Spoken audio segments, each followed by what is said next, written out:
Hello दोस्तों, हमारी आज की कहानी है माँ ने बेटी को कैसे सिखाया सबक। निर्मला जी जब रोटियां बना रही थी तब किसी ने दरवाजा खटखटाया।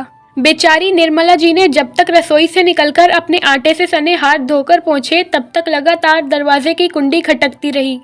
वह बेचारी बार बार बोल रही थी, सब्र करो, आ रही हूँ। अब इस उम्र में भागकर तो दरवाजा खोल नहीं सकती। जैसे तैसे उन्होंने दरवाजा खोला तो देखा सामने उनकी बेटी जानवी खड़ी थी। उन्हें बड़ा आश्चर्य हुआ कि ना कोई खोज ना खबर। मैंने भी बुलाया नहीं है, ऐसे कैसे अचानक से आ गई। बेटी को घूरते हुए निर्मला जी बोली, आने से पहले खबर तो की होती। अकेली आई हो, दामाद जी और बच्चे वो कहाँ हैं? निर्मला जी ने एक साथ ही अपनी बेटी से कई सवाल कर डाले। माँ कोई अपनी लाडली इकलौती बेटी का स्वागत ऐसे करता है? मुझे तो ऐसा लगा था आप मुझे यूं अचानक से सामने देखकर खुशी से चिल्लाने लगोगी और मुझे गले लगा लेंगी, लेकिन यहाँ तो उल्टा ही हो रहा है। आप दुनिया की पहली ऐसी माँ होगी जो अपनी बेटी को आया देखकर खुश होने की बजाय परेशान हो रही हैं। क्या मैं अकेली नहीं आ सकती?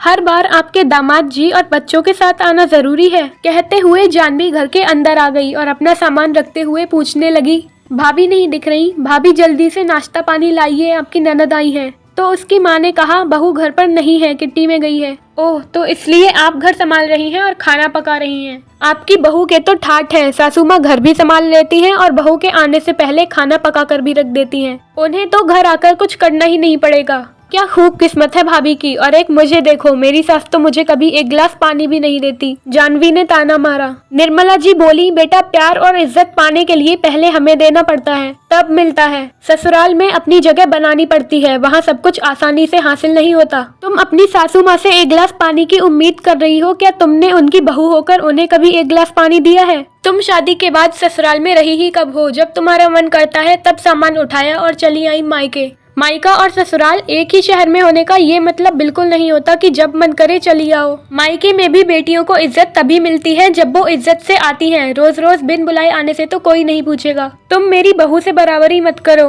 वो कभी ना तो बिन बुलाए मायके जाती है और ना ही वहाँ के मामलों में दखलंदाजी करती है। जब तक वो घर में रहती है मुझे किसी काम में हाथ नहीं लगाने देती। अभी भी मैं अपनी मर्जी से ही घर के काम कर रही हूँ। वो मुझसे कहकर नहीं गई है। अपनी बेटी को माँ से ज्यादा अच्छी तरह कौन जान सकता है? मैं तुम्हारा स्वभाव बहुत अच्छी तरह जानती हूँ। तुम्हारे ससुराल वाले बहुत अच्छे हैं, तुम ही उनके साथ निभाना नहीं चाहती। ससुराल ससुराल होता है, मायका मायका। मायके में हमारी मर्जी चल सकती है, लेकिन ससुराल में हमें पहले सबका दिल जीतना पड़ता है। बड़े छोटों सबको इज्जत प्यार देना पड़ता है, जिम्मेदारियों को निभाना पड़ता है, तब सब बहू को प्यार करते हैं। तुम कोई जिम्मेदारी निभाना नहीं चाहती, इसलिए रोज मायके चली आती हो, यहाँ आकर भी यही करती हो। जब मुझे तुम्हारा व्यवहार पसंद नहीं आता तो तुम्हारे ससुराल वालों को कैसे पसंद आ सकता है? तुम कह रही हो आपकी बहू के ठाठ बाट हैं, तो बिल्कुल सही बात है। उसने यहाँ हम सबके दिलों में अपनी जगह बनाई है। वो रोज रोज तुम्हारी तरह ससुराल वालों से लड़ झगड़ कर मायके नहीं भागती। शायद इसीलिए ससुराल और मायके दोनों में ही उसकी इज्जत है। जब तक उसे बुलाया नहीं जाता वो कभी नहीं जाती। आज माँ ने खूब कसकर बेटी को उसकी नादानियों के लिए लताड़ लगाई, क्योंकि उन्हें लगा कि अभी उसे नहीं समझाया तो वो कभी नहीं समझेगी।